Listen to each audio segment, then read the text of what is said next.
Hey, tribe, and by tribe I mean interim and fractional executives around the world. I'm Bob Jordan with Interim Execs. The thing I've learned from thousands of conversations with you got to ditch your resume. It's a default behavior, I get that, especially you're a successful executive and you're new to interim and you think that spraying your resume around is the right kind of behavior. You're going to send it to hundreds of PE funds. It's going to go all over. Sorry to say, it's a losing strategy. It's not going to work. There are so many reasons why. For starters, that's what job seekers do. Job seekers all send resumes all over. You're no longer a job seeker. So if your default behavior is sending out resumes, you're getting the worst of all possible worlds. Meaning, you're not actually applying for a permanent job, only interim. And interim, in some cases, is a whole lot more risky, and it doesn't have the protections that permanent full-time employment has. So it is not a great default behavior.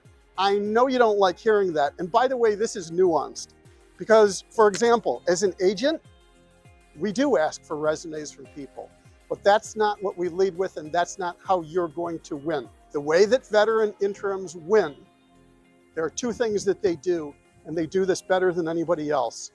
First, they've mastered their pitch. It's not a whole resume. It's the shorthand on who they are. So I'll give you an example. One of the best interims we work with, this is his entire pitch. I've worked with 20 different private equity funds. That's it. That's all he needs to say, and his credibility is established. It's not a whole resume, and he doesn't lead with it.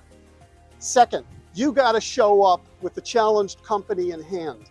When you send your resume to a private equity fund, understand it's going in a pile, and you're now resume number 1,000. It's not helping you at all.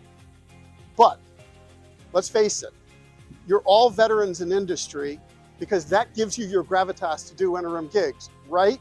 And that means in one industry or more, you know more than anybody else probably. You know where the bodies are buried. You know where there are troubled companies and troubled divisions. That's the thing you bring into a private equity fund. Think about something, think about an asset, a division that you can show up with. If, for example, you want to go to private equity, puts you to the head of the list.